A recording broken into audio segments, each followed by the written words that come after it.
Assalamualaikum warahmatullahi wabarakatuh. Alhamdulillahirabbil alamin. Allahumma shalli ala Muhammad wa ala ali Muhammad. Apa kabar teman-teman semuanya? Bertemu lagi dengan saya di channel Mahkota Hati. Seperti biasa ya, saya tetap berdoa kepada Allah Subhanahu wa taala, semoga kita selalu dalam lindungannya, diberikan kesehatan, kemurahan rezeki, hidup berkah, hutang dilunaskan semuanya ya. Tapi yang paling penting, semoga Allah mengampuni semua dosa-dosa yang pernah kita lakukan.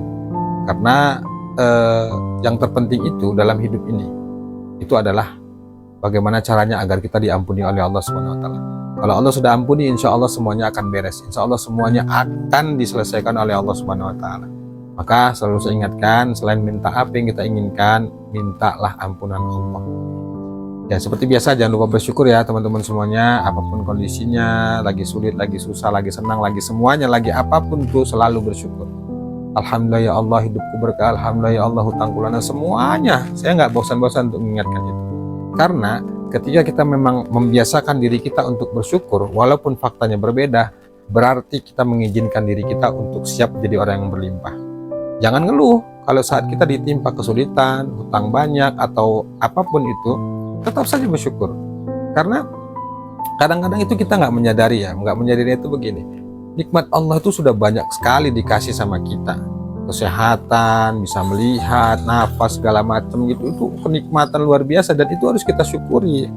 Kadang-kadang ketika kita ditimpa masalah, terus kita ngeluh, terus kita murung, terus kita nggak yakin ke Allah. Jangan. Maka latih diri kita itu untuk selalu bersyukur. Alhamdulillah ya Allah, Alhamdulillah ya Allah. Terus selalu katakan itu. Insya Allah dengan kita melatih itu, insya Allah mental kita pantas untuk ditolong Allah, kita pantas untuk menjadi orang yang hebat, kita pantas untuk menjadi orang yang berlimpah. Baik teman-teman semuanya, ada yang bertanya ke saya gini, Pak, apa sih tanda-tandanya Allah itu menolong kita? Ya baik, saya akan jawab ya, secara pengalaman aja. Tanda-tanda Allah mau menolong kita itu adalah kesulitan itu makin menjadi, keterpurukan, kebingungan, kesulitan yang ada pada diri kita itu makin memuncak. Kita sudah sholat, kita sudah sedekah, kita sudah sholawat, kita sudah tahajud, sudah melakukan amal ibadah semua, tapi hidup kita makin susah. Nah, ketika itu yang terjadi, maka perhatikan, pahami betul-betul, di saat itulah Allah akan hadir, di saat itulah Allah akan datang untuk menolong kita. Kok nolong Pak, tapi hidup makin susah? Kita mintanya itu supaya hutang lunas, malah hutang makin banyak. Kita pingin rezekinya lancar, kok malah makin sulit. Nah, ingat, kesulitan, keterpurukan hidup yang kita jalanin itu adalah sebagai jalan dari Allah untuk kita supaya kita itu berlatih sabar, berlatih ikhlas. Dengan ikhlasnya kita, dengan sabarnya kita, dengan ridhonya kita, Allah memberikan pahala, Allah memberikan bonus ya, bahasa saya bonus dari apa yang kita minta. Misal tuh, dulu saya minta hutang saya lunas, dulu saya minta rezeki saya lancar, dulu saya minta semua kehidupan, semua urusan saya lancar. Tapi sebaliknya yang terjadi itu sebaliknya, hidup makin susah, rezeki makin sulit, seolah kok nggak ketemu jalan keluar. Hingga saat itu pun saya, kan seperti saya katakan tuh ya, saya pernah protes ke Allah gitu, 1 bulan itu lebih saya nggak sholat, nggak ngapa-ngapain gitu, saking bingungnya, saking nggak taunya, sudah berusaha ikhtiar langit kok nggak juga ada solusi. Saya sempat tuh lakukan itu. Tapi benar, saya lakukan itu, hidup makin nyungsep. Yang benar itu, orang hidupnya tenang itu ya dekat sama Allah, patuh sama Allah. Yang menjadi kadang-kadang kita putus asa itu, kita terlalu memaksa harus sesuai dengan keinginan kita. Nggak bisa teman-teman semua. Saya katakan nggak bisa. Kalau ente memaksa harus sesuai dengan keinginannya, silahkan, siap-siap ente pusing sendiri, siap-siap ente stres sendiri. Kenapa? Semuanya yang mengendalikan ini Allah. Semuanya semua dunia ini itu dalam genggamannya Allah, bukan kita. Semuanya haknya Allah, terserah Allah mau kasih ke siapa rezeki itu. Allah tetap kasih, yang taat, yang tidak taat itu Allah bagi, dan itu memang haknya Allah, bukan tugas kita. Maka kalau kita ingin ditolong Allah, masalah kita makin memuncak, masalah kita makin besar, itu tanda Allah menolong, mau menolong. Allah tinggal lihat nih respon hati kita bagaimana. Allah udah datang nih. Kalau coba ini, kita minta rezeki lancar, kita minta hidup berkah, kita minta hutang lunas, malah nggak lunas-lunas, malah seolah jalan keluar itu buntu. Ingat, Allah ingin dengar respon hatimu. Apakah kamu tetap sabar? Apakah kamu tetap ikhlas? Apakah kamu tetap yakin ke Allah? Kalau tetap pasrah, tetap ikhlas, tetap yakin ke Allah, nggak goyang sedikit pun, tetap yakin dengan janji Allah, lihat, pertolongan Allah pasti hadir. Dengan cara-caranya, bukan dengan cara kita. Lihat Nabi Musa, ketika dikejar-kejar oleh Fir'aun. Dia lari bersama umatnya di depan laut, di belakang Fir'aun. Ke kiri nggak bisa, ke kanan nggak bisa, ke belakang apalagi musuh bakal dibunuh di depan lautan, nggak bisa, mati. Akhirnya apa yang terjadi? Datang pertolongan Allah, bahwa Allah memerintahkan Nabi Musa untuk memukulkan tongkatnya di lautan itu, hingga akhirnya lautnya terbelah dan mereka selamat berlari. Artinya, ketika teman-teman sudah mentok, sudah nggak bisa lagi berbuat apa-apa, jaga hati, jaga pikiran, jangan sampai buruk sangka, tetap baik sangka ke Allah, tetap yakin ke Allah bahwa pertolongan Allah itu makin dekat. Makin memuncak masalah, pertolongan Allah itu makin dekat. Kadang-kadang yang membuat kita tuh nggak ditolong Allah, kita sudah buruk sangka, kita putus asa. Maka supaya pertolongan Allah itu hadir, baik sangka. Kan lagi-lagi saya katakan rumusnya 3, terima, sabar, ridho, ikhlas. Gak ada yang lain teman-teman semuanya. Banyak itu teman-teman yang sudah sholawat, sudah istighfar, sudah melakukan semuanya, tapi hatinya masih menggerutu, nggak sabar, nggak ikhlas.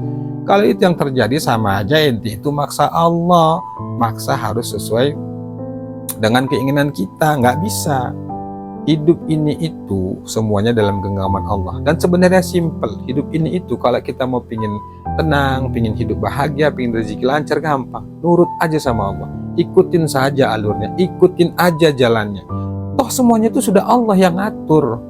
Tugas kita itu menjalaninya saja. Jadi jangan coba-coba deh memaksa kehidupan ini tuh harus sesuai dengan keinginan kita. Nggak bisa. Kalau dipaksa begitu, siap-siap ente stres sendiri. Coba deh kalau nggak percaya. Kemudian kalau posisi mentok, sudah nggak bisa lagi berbuat apa-apa, ke kanan nggak bisa, ikhtiar sana nggak bisa, ke kiri nggak bisa, semuanya nggak bisa. Ente mau kemana? Mau lari kemana? Mau bunuh diri? Mau apa lagi? Mau melarikan diri? Coba aja tuh, makin nggak kelar masalah. Maka selalu saya katakan, apalagi teman-teman yang di grup itu ya, selalu saya katakan, hadapi, bismillah, ada Allah. Takut pak, dicaci maki, dihina, terus ente mau kemana? Mau kemana? Lari kemana kalau bukan ke Allah? Apa ada dunia selain dunianya Allah? Gak ada teman-teman semuanya. Maka saya katakan, udah bismillah, hadapi. Amalan itu kan tuh kadang-kadang tuh banyak tuh ya yang apa amalannya apa, besok saya harus bayar utang, harus bayar tagihan, jatuh tempo, amalannya apa? Amalan itu kan saya pernah bilang gini, jangan terlalu mabuk amalan deh. Yang terpenting itu kesiapan hati kita dulu untuk menerima, kesiapan diri kita dulu untuk menerima ketetapan Allah apapun hasilnya. Silakan kerjakan amal, misalnya bersolawat. Sudah, karena kita besok harus jatuh tempo, nggak bisa bayar utang gitu ya, uang belum ada. Ya sudah, fokusin aja tuh solawat, panggil tuh Allah. Jangan memaksa harus sesuai dengan keinginan kita. Sudah, hadapin. Kalaupun harus dicaci, dimaki, dihina, ya itulah perjalanan hidup kita. Ya itulah yang sudah tertulis di Lauhul Mahfuz sana, di kitabnya Allah, dan kita nggak bisa mengelak. Terus ada lagi tuh yang bertanya, Pak, apa hanya dengan sholawat aja kita nggak kerja, hutang kita bisa lunas? Nah tuh saya katakan sekali lagi ya, bukan kita nggak mau ikhtiar, bukan kita nggak mau usaha dunia, bukan kita nggak mau kerja, tapi posisinya kan mentok, semuanya sudah gelap. Ente cari kerjaan nggak dapet, mau usaha modalnya nggak ada, sementara sudah dikejar-kejar utang, makan cari rezeki untuk makan sulit. Terus mau kemana? Jalan satu-satunya ya ke Allah, dan itulah menurut saya sebaik-baik ikhtiar. Bukan saya melarang harus sholawat aja, tahajud aja, duha aja, sedekah aja, kerja nggak boleh. Bukan, ikhtiar dunia itu tetap lakukan. Ikhtiar langit juga kencangkan, porsinya kira-kira benar. Udah dah 20% aja ikhtiar dunia, 80%-nya ikhtiar langit. Saran saya begitu ya.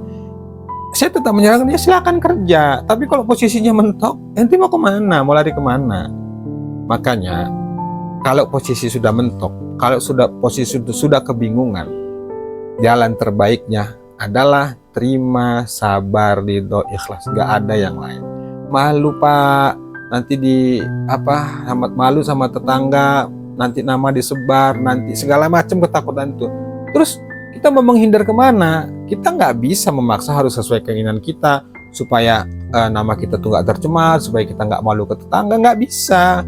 Karena dia nanya, Pak, amalannya gimana supaya hatinya luluh, Pak, supaya nama saya nggak jadi disebar. Kok jadi amalannya gitu? Maksud saya itu hatinya dulu dibenerin, dikuatin dulu mentalnya. Sudah, terima saja, hadapi saja, bismillah. Kalaupun dicaci maki, udah, kalau mau nangis nangis, kalau mau sedih ya sedih. Itu maksud saya. Yang terpenting itu gini teman-teman semuanya, sudah ikutin saja alurnya, nikmati semuanya. Percayalah, Allah itu sayang sama kita. Allah kasih kesulitan itu karena Allah ingin mendidik kita, karena Allah ingin mengajari hidup kita, supaya kita kuat, supaya kita sabar, supaya kita ridho. Maka tetap baik sangka, tetap yakin Allah pasti menolong. Insya Allah teman-teman semuanya, tetap baik sangka, tetap ikhtiar, tetap terima, sabar, ridho, ikhlas. Insya Allah semuanya akan baik-baik saja. Jangan takut, Allah pasti menolong. Itu tadi ya, ada tandanya, tanda Allah ingin menolong kita. Masalah makin muncak. Di sana Allah ingin melihat respon hati kita, apakah tetap yakin atau kita makin berpaling atau kita makin buruk sangka. Ingat itu ya. Kalau kita tetap yakin, insya Allah, saya yakin 100% pertolongan Allah pasti datang dengan cara-caranya, bukan dengan cara kita. Iya teman-teman semuanya ya, mohon maaf, mudah-mudahan ini jadi motivasi dan mudah-mudahan ini jadi penyemangat, bisa membuat teman-teman semua bangkit kembali. Demikian, wassalamualaikum warahmatullahi wabarakatuh.